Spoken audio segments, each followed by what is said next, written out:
In today's video, I'm going to show you on how you can connect Topstep to TradingView.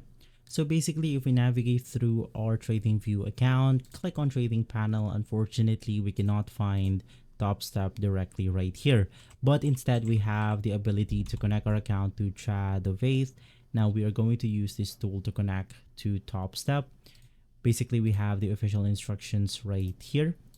Now, the first thing that you want to do is to get the official application from TradingView website. Click on open account or login, and you should be able to get your account right here.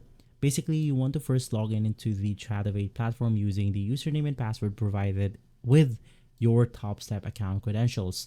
Now, this is the most crucial part right here.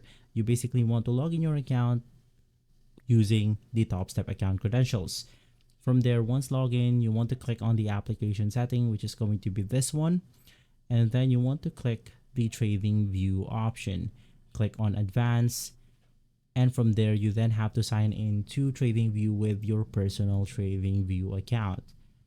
From there, you then want to navigate through the charts button.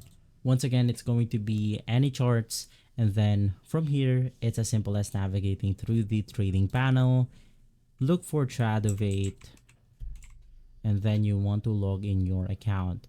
From there, you will be able to connect them together, and you should be good to go. If this video has been helpful, leave a like, subscribe, and follow Guide to Everything for more videos like this. Thanks for watching.